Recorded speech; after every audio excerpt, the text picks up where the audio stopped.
Bon, une fois que vous avez sauvegardé le document ici, vous allez pouvoir le fermer et on va réouvrir notre document couverture. Parce qu'on va quand même essayer d'améliorer les choses. Au niveau de la grille d'image, on peut faire mieux que ça.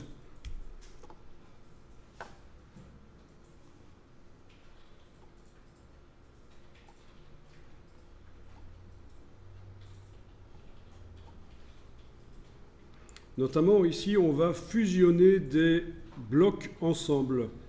Parce que c'est un peu répétitif. Bon, c'est bien, c'est sympa des images comme ça sous forme d'une grille, ça donne du rythme, mais il faut en même temps qu'on amène une structure, et les structures c'est très bien, il faut quand même amener de la diversité. Et pour amener de la diversité, on va pouvoir fusionner des images ensemble.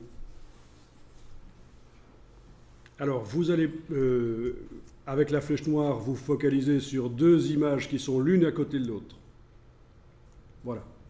On va fusionner les deux blocs ici. Enfin, dans mon cas, je vais fusionner le bateau et cette image-là. Il y a forcément une des deux images qui va disparaître. Un bloc ne peut pas contenir deux images en même temps. Sauf si j'ai fait le montage des deux images dans Photoshop. Évidemment, là, je peux amener autant d'images que je veux dans un bloc. Le montage est fait à l'avance dans Photoshop, avec des fusions d'images, etc. Mais dans InDesign, on peut mettre qu'une seule image en même temps dans un bloc. Donc, il y a une des deux images qui va disparaître. Laquelle? Donc, suite à la fusion de ces deux blocs, il y a une des deux images qui va disparaître. C'est celle qui est le plus en bas. Donc, ici, si je veux garder l'image du bateau, je vais l'amener en avant-plan. Elle est peut-être déjà au-dessus de l'image, ici, dans l'empilement. Je le verrai par la palette des calques. Fenêtre calque. Ça peut se voir quand je clique sur une image et l'autre. Vous voyez le petit carré bleu là qui bouge? Mais en fait non, l'image du bateau est sous l'image ici. Enfin, elle est sous, dans l'empilement. Hein.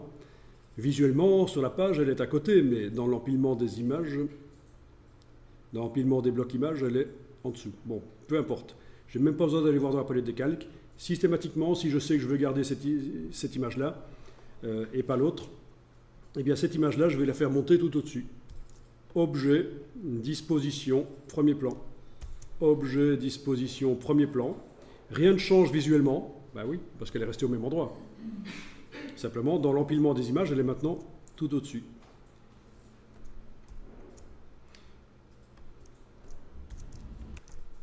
Ici, pour être certain que la fusion se fasse bien, je vais faire déborder un peu l'image du dessus sur l'image d'à côté. Et puis j'active les deux avec la touche majuscule.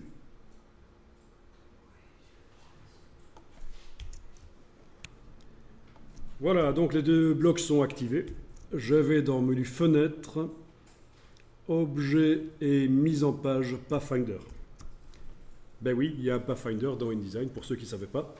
Il est plus simple que celui de Illustrator, mais c'est le même principe. Menu Fenêtre, Objet et mise en page Pathfinder. Et alors là, dans le Pathfinder, vous avez l'addition. Et voilà, comme prévu, l'image qui est restée, c'est celle qui était le plus au-dessus. Voilà, objet, ajustement, remplir le bloc proportionnellement. Et voilà, on commence déjà à avoir un peu de diversité dans notre montage. On fait ça quelques fois et ça va vraiment nous aider pour amener un peu de diversité. Voilà. Objet, ajustement, remplir le bloc proportionnellement.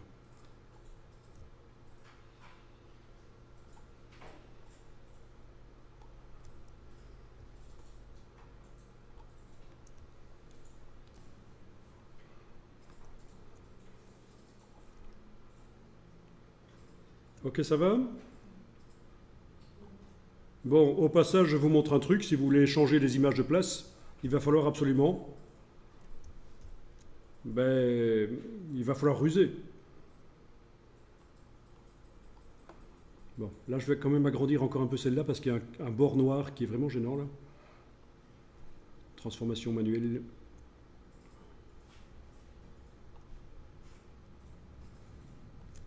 Ok, là, ça va tout de suite mieux.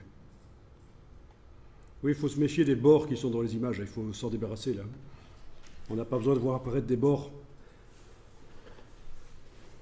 Il faut recadrer.